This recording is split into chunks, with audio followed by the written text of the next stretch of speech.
voice. Move by the light, make a choice. Listen to my voice. I got something to say. This is your Resolve to Read daily reading. It's June 30th, and we're reading from the book of Isaiah.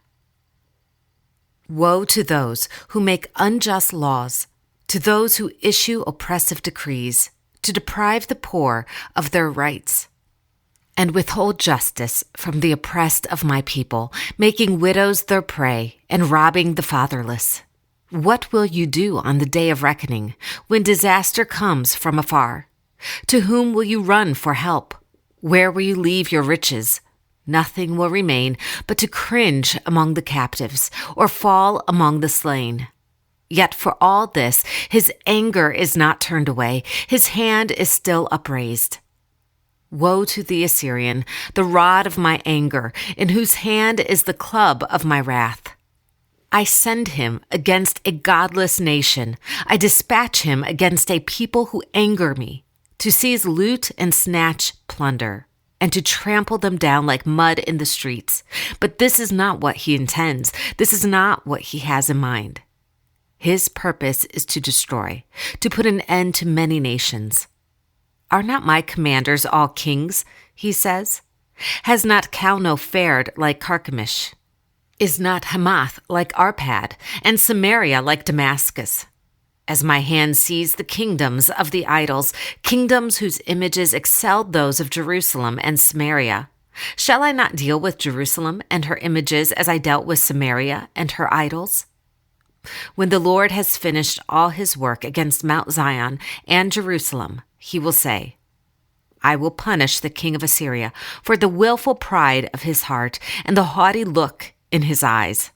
For he says, by the strength of my hand I have done this, and by my wisdom, because I have understanding, I removed the boundaries of nations, I plundered their treasures. Like a mighty one, I subdued their kings. As one reaches into a nest, so my hand reached for the wealth of the nations. As men gathered abandoned eggs, so I gathered all the countries. Not one flapped a wing or opened its mouth to chirp. Does the axe raise itself above him who swings it, or the saw boast against him who uses it? As if a rod were to wield him who lifts it up, or a club brandish him who is not wood.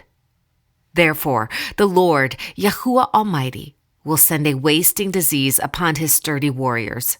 Under his pomp a fire will be kindled, like a blazing flame.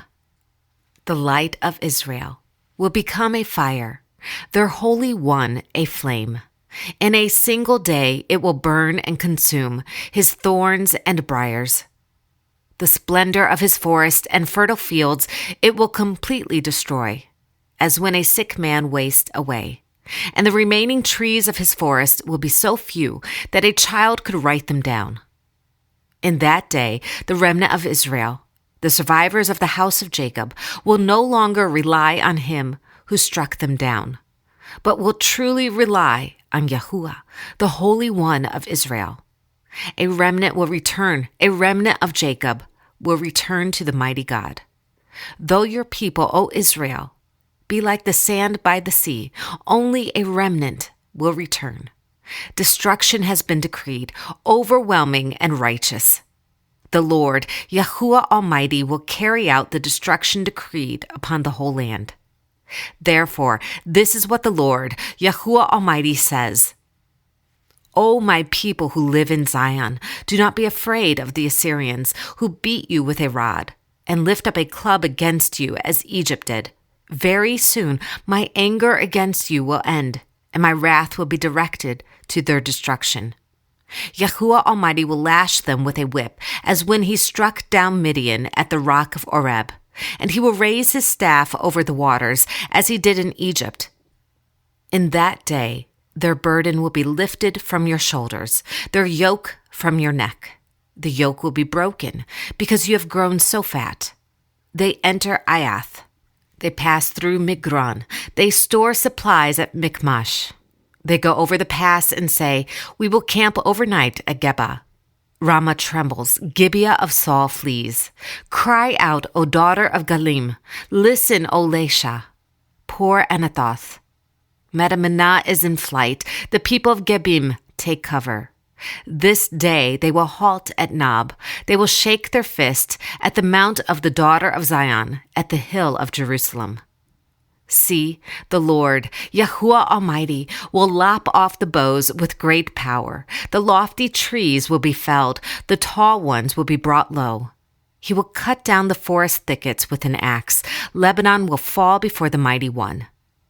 A shoot will come up from the stump of Jesse. From his roots a branch will bear fruit. The spirit of Yahuwah will rest on him, the spirit of wisdom and of understanding, the spirit of counsel and of power, the spirit of knowledge and of the fear of Yahuwah, and he will delight in the fear of Yahuwah. He will not judge by what he sees with his eyes or decide by what he hears with his ears, but with righteousness he will judge the needy. With justice he will give decisions for the poor of the earth. He will strike the earth with the rod of his mouth. With the breath of his lips he will slay the wicked. Righteousness will be his belt, and faithfulness the sash around his waist. The wolf will live with the lamb. The leopard will lie down with the goat. The calf and the lion and the yearling together, and a little child will lead them. The cow will feed with the bear. Their young will lie down together, and the lion will eat straw like the ox. The infant will play near the hole of the cobra, and the young child put his hand into the viper's nest. They will neither harm nor destroy on all my holy mountain. For the earth will be full of the knowledge of Yahuwah as the waters cover the sea. In that day, the root of Jesse will stand as a banner for the peoples. The nations will rally to him, and his place of rest will be glorious. In that day, the Lord will reach out his hand a second time to reclaim the remnant that is left of his people from Assyria, from Lower Egypt, from Upper Egypt, from Cush, from Elam, from Babylonia, from Hamath, and from the islands of the sea. He will raise a banner for the nations and gather the exiles of Israel. He will assemble the scattered people of Judah from the four quarters of the earth.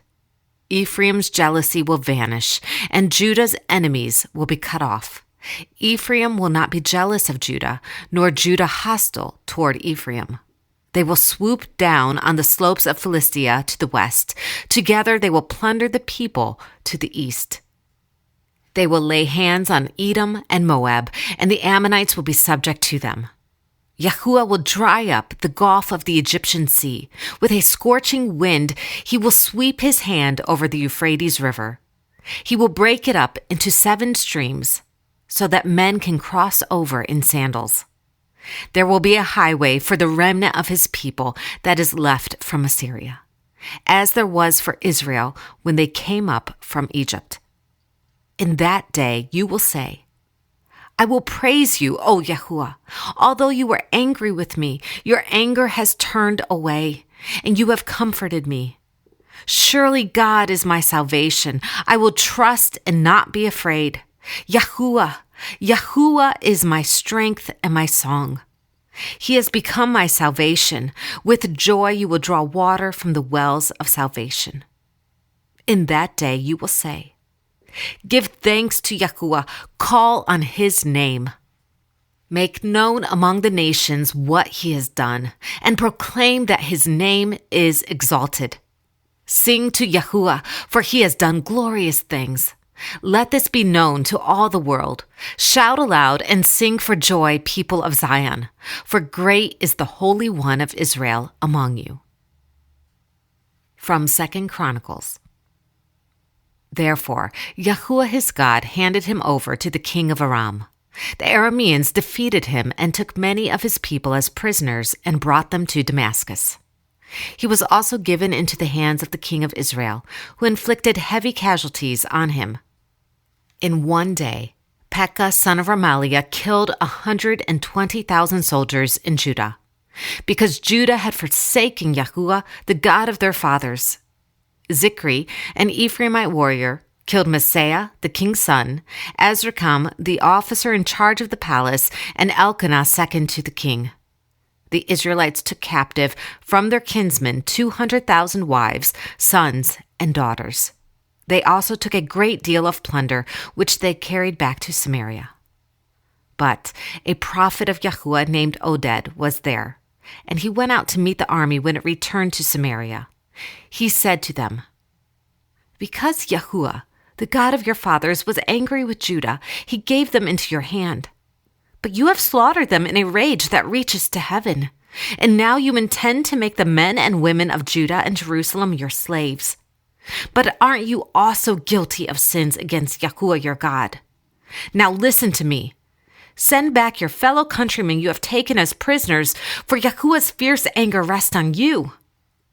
Then some of the leaders in Ephraim, Azariah, son of Jehohanan, Berechiah, son of Mishlemoth, Jehezkiah, son of Shallum, and Amasa, son of Hadlai, confronted those who were arriving from the war.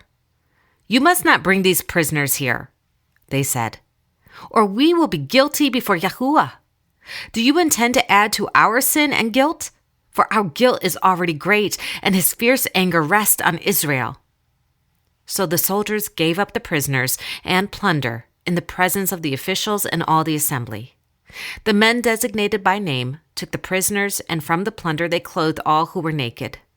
They provided them with clothes and sandals, food and drink, and healing balm. All those who were weak they put on donkeys. So they took them back to their fellow countrymen at Jericho, the city of palms, and returned to Samaria. At that time, King Ahaz sent to the king of Assyria for help.